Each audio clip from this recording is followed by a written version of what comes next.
All right, everyone, get your thinking caps on because today we are diving deep into the mind of Severus Snape. Specifically, we're tackling a question that has many fans scratching their heads. Snape's actions in Harry Potter and the Sorcerer's Stone. At first glance, he seems like he's trying to protect the stone, right? Thwarting Quirrell at every turn. Right. Seems like a good guy move on the surface. Exactly. But then we find out later that Quirrell was basically Voldemort's vacation home. So it makes you wonder, was Snape secretly on Team Dark Lord that whole time? Well, it's a really good question. To get some clarity, we actually have to jump ahead to Harry Potter and the Half-Blood Prince. It's in that book that we hear Snape's own explanation for his behavior. Oh, so Snape finally spills the tea. I'm all ears.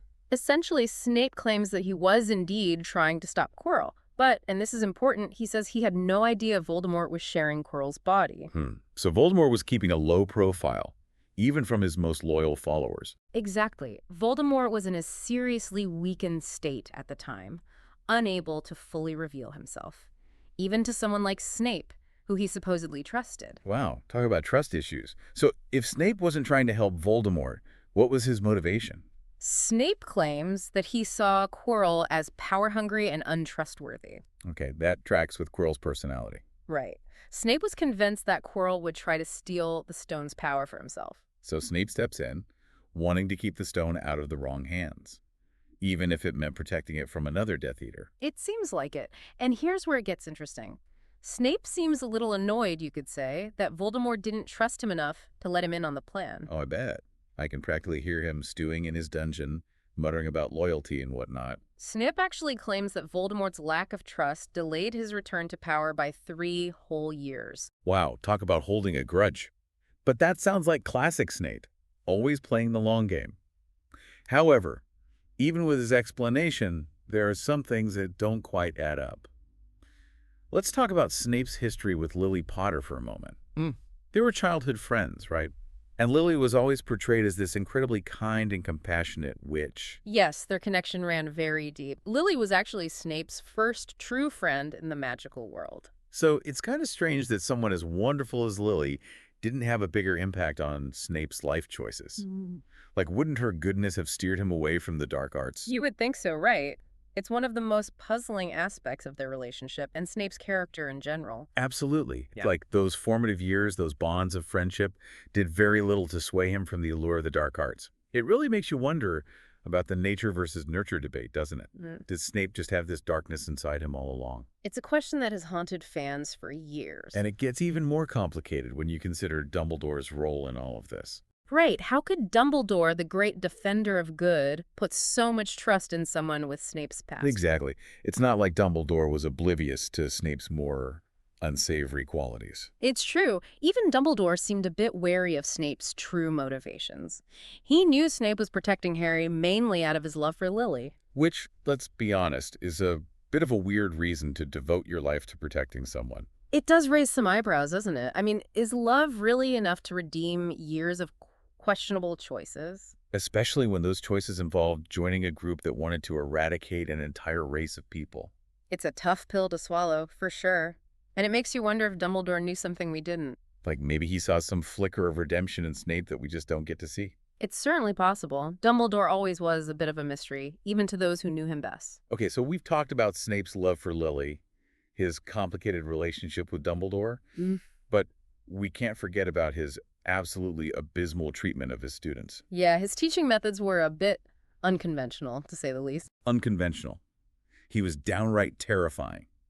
Some fans argue that there's no excuse for that kind of behavior, no matter what Snape went through in his own life. I can see where they're coming from. Bullying and intimidation have no place in a classroom, magical or otherwise. Exactly. But then there are those who say that Snape's love for Lily and his desire to protect Harry somehow justifies his actions. It's that classic moral dilemma, isn't it? Do the ends justify the means?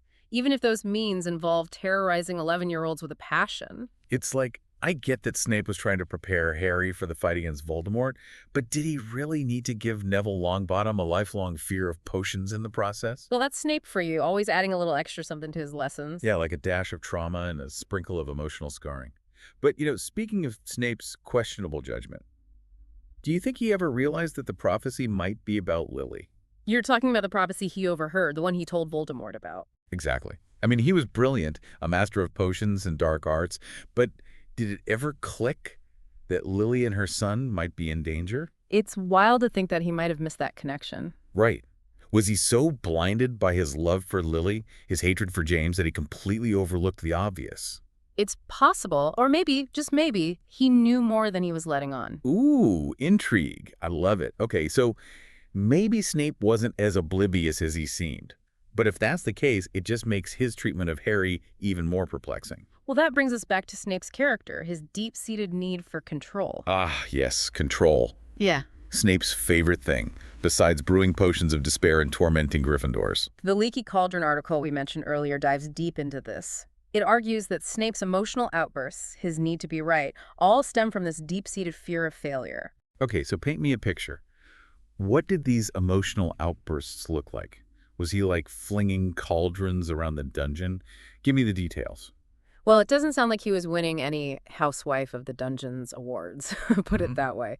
But seriously, what did those outbursts look like? It wasn't always cauldrons flying, though I wouldn't put it past him. But think about those cutting remarks he'd make to students, especially when they messed up potions.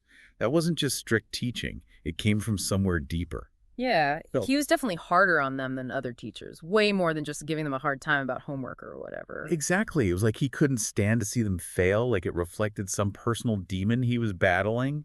Remember how much he hated any imperfection in their work? Totally. And let's not forget about his little rivalry with Sirius Black. Oh, yeah. Talk about simmering resentment.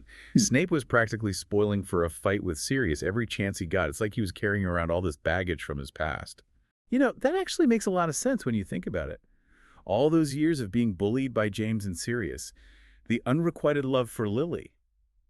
It's no wonder he was a bit emotionally Being stunted. Precisely. And maybe, just maybe, that's part of what was going on in Sorcerer's Stone, too. Thwarting Quirrell, protecting the stone. It could have been as much about proving himself, about control, as it was about good versus evil. Wow, that's a really interesting way to look at it. So instead of a simple story of a good guy stopping a bad guy, it's more like this tangled web of personal history and hidden motivations. Exactly. And that brings us back to the big question. What if Voldemort had trusted Snape? If he'd confided in him about possessing Quirrell, would Snape have helped him get the stone? Okay, now that is the million-galleon question. It's like we see glimmers of both sides in Snape throughout the series. Would he have ultimately chosen Voldemort, or would his love for Lily have won out? It's really a testament to J.K. Rowling's writing that she created such a complex and morally gray character. There are arguments to be made on both sides, and it's up to each reader to decide what they believe Snape's true allegiance was. It's like she brewed up this incredibly potent potion, this character who is equal parts brilliant and flawed, and we're left to try and decipher the ingredients. And that's what makes Snape so fascinating, right? Even after all these years, all these deep dives, we're still debating his true nature.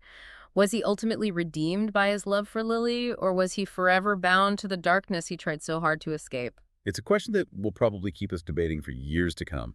And that's all the time we have for today's deep dive. But I want to hear from you. What do you think Snape's true allegiance was? Head over to our socials and let us know your theories. Until next time, keep those wands polished and those minds sharp.